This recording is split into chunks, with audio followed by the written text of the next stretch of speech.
As Westminster Choir College enters its second 50 years of service to mankind through music, we all realize that we have inherited a great and honorable tradition. This processional, by Warren Martin, which you are hearing now, has been a tradition at commencements since the 1950s. Tradition by itself, however, cannot constitute or sustain a creative force, but rather has a decadent tendency to promote repetition and formalization. For a tradition to live, it must constantly be destroyed. Yet, change in itself and for itself cannot create vital, new, and relevant forms.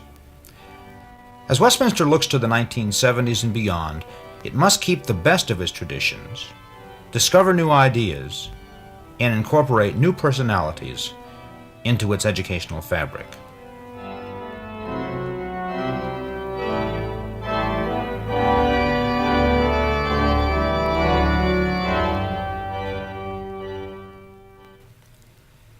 Beginning in 1969, we thought a broader type of choral experience was needed at Westminster. Roger Wagner, Robert Shaw, and Joseph Flummerfelt have brought new approaches to the Westminster choral art. The choirs have sung with the National, Pittsburgh, and Boston symphonies, balancing off regular appearances with the New York Philharmonic since the 1930s and the Philadelphia Orchestra since 1934, when Leopold Stokowski first conducted the B minor Mass in the Princeton University Chapel. There have been many great memories in these last 50 years. The choirs have sung worldwide, and the college has affected its influence on millions. In the future lies an even wider influence through international festivals and a revitalization of the church music program through John Finley Williamson's basic principles with a today upbeat. Roger Wagner is the conductor of the following excerpt from the Gloria from the B minor Mass, sung by the 1972 Summer Session Choir.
The names David Hugh Jones, Carl Weinrich, and Alexander McCurdy have meant much to the educational program of the college over the years. Joan Lippincott fits into this tradition very well by bringing a vitality to the organ department which is very much in keeping with the dynamic program of the 1970s. One of her innovations, of which we are all very proud, is the biennial organ study tour to Europe. Junior and senior organ majors may go abroad to hear and play on the actual instruments for which much of the organ literature they study and perform was written. The most recent major organ on campus was completed in 1969 by the Cassavant Company. It was dedicated to one of our longtime trustees and contributors to the college, Dr. William H. Scheide, a Bach scholar and the director of the Bach Aria Group. We now hear Mrs. Lippincott play two sections from the Partita O Gott, du frommer Gott on the William H. Scheide organ.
For the first time in the history of the educational program of the college, piano study in the 1970s took a place of importance alongside voice and organ study, with the inception of performing majors in these three disciplines.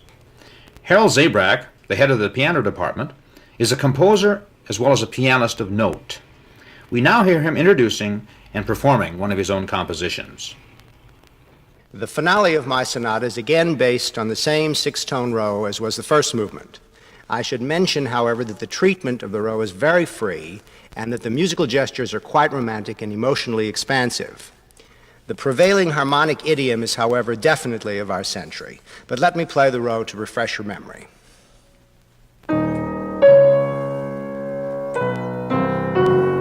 Once again.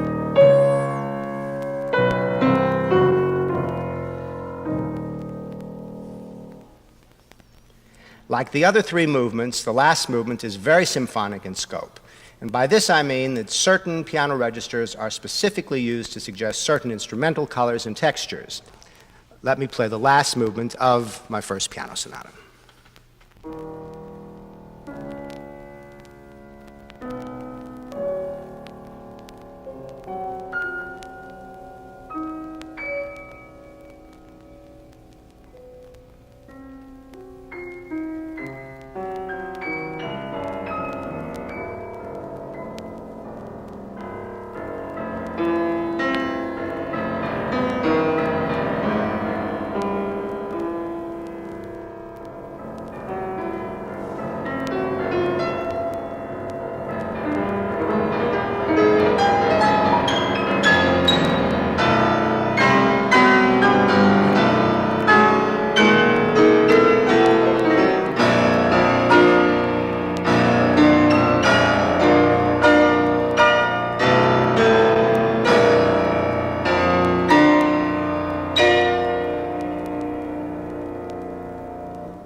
There is probably not another institution of higher learning in this country which has had the impact on church music which Westminster has had.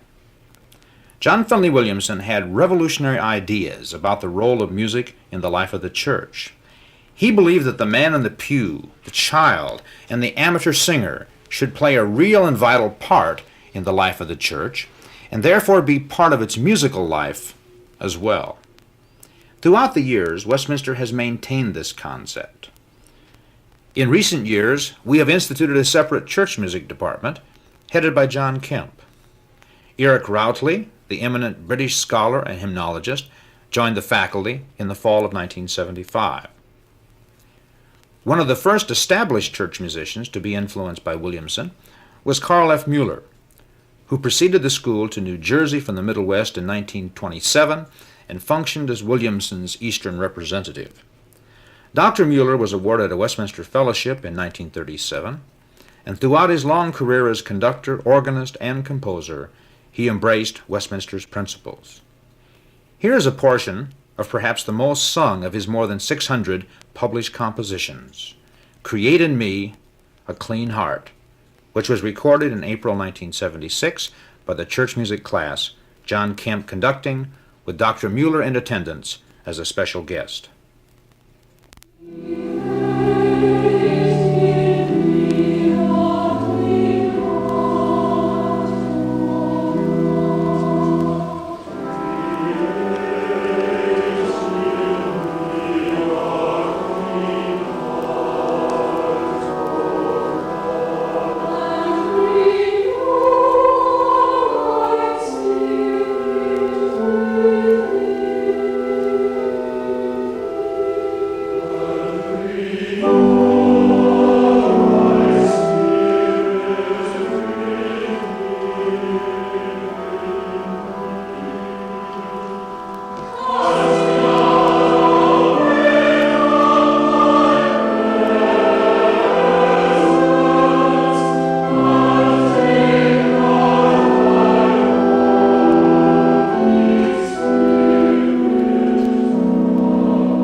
Since the beginning, Westminster has long been a leader in summer study for church musicians, which Dr. Williamson used to call professional schools. In 1970, a broader summer session was initiated in Princeton, which brought teachers, pedagogues, and performers in the field of music to this campus on a worldwide basis. We now have 2 examples of these summer sessions. We first hear a master class on art song by Jerome Hines, the Metropolitan Opera basso. We follow this with a performance of a portion of the Schütz German Requiem by a choir conducted by Wilhelm Amann, one of Germany's leading church musicians and choral conductors. There is something that's expected of a person on a concert stage, something that says, now, you have come to see me, you can be humble about it, but the point is, you are the focus of attention, you are the star of that show.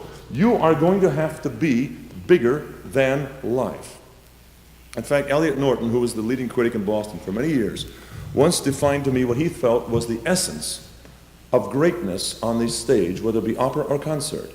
He says, whatever you are doing, it must be bigger than life. It's energy. There's a question of energy that makes things bigger than life. Even if it's a most fine pianissimo tone, to produce a fine pianissimo takes a tremendous energy of concentration. And a tiny little crystal sound can be much bigger than life because it's much tinier and more controlled than the average person could ever conceive of doing themselves. So you must produce something that is beyond the ability and scope of the average person sitting in that audience.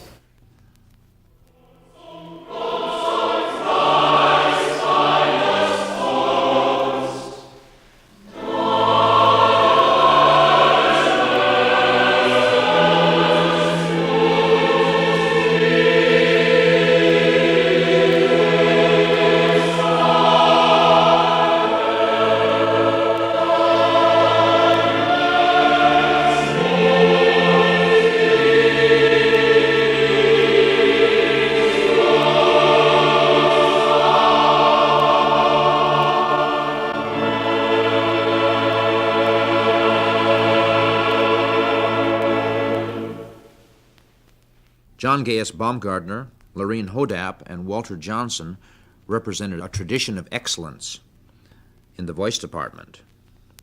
Lorene Hodap was associated with Westminster Choir College from its beginning until her retirement in 1974. Singing under Toscanini, I watched these men, everybody I came in contact with. I felt I could learn more out of my contact with these great people, find out how they do, what do they do in interpretation. I'd write down, Toscanini says this, Bruno Walter says this. And it was amazing to me they could all follow the same rhythmic pattern, the same dynamic, but it all came out different. It's never alike. And I heard the men in the orchestra say about Toscanini, you know, we've performed this work 1,000 times and every time it's different. Well, Dr. Williamson had this concept. You never knew what he was going to do. You could criticize Dr. Williamson for his lack. Quality of musicianship has changed, let's face it. You know a lot more than I ever knew at your age. But he had something, believe me, that not many people could produce, this college. But he could take music like Crucifixus by Lotte, and you just sing it and you'd be filled with tears almost, because he'd bring in those dynamics with great beauty, creative beauty, one dynamic on top of the other until it exploded into your heart.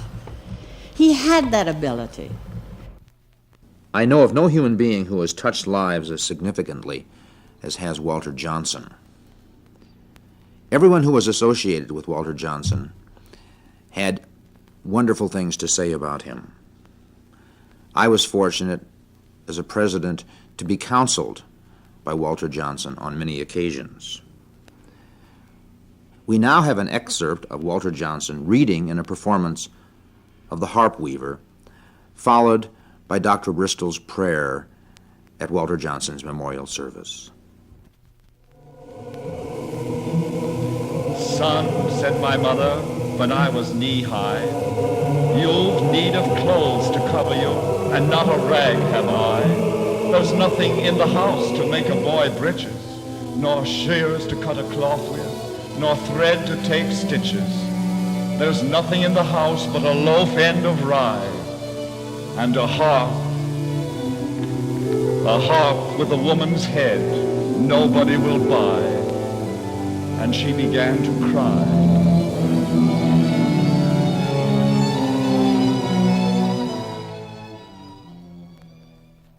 And, O Lord, our Heavenly Father, Almighty and everlasting God, we return thanks for the life of thy servant Walter, whom we remember this day before thee. We thank thee for that breadth of interest which made him no narrow specialist, but the kind of generalist who could see and help others to see relationships in the seemingly unrelated. We thank thee that his was the kind of spirit that could take delight in the innocent merriment of Gilbert and Sullivan, the subtleties of De Meistersinger, of Winterreise song cycle, or the deep spirituality that would speak out to him from a Bach cantata. The contemporary French composer Olivier Messiaen is one of the most important personalities in the music world of the 20th century. His oratorio, The Transfiguration of Our Lord Jesus Christ, was performed by Westminster Choir with Antal Dorati and the National Symphony in 1972 and recorded on London Decca. The recording won Le Grand Prix de la Présidente de la République from the French Recording Academy. We now hear an excerpt from the chorale of the oratorio.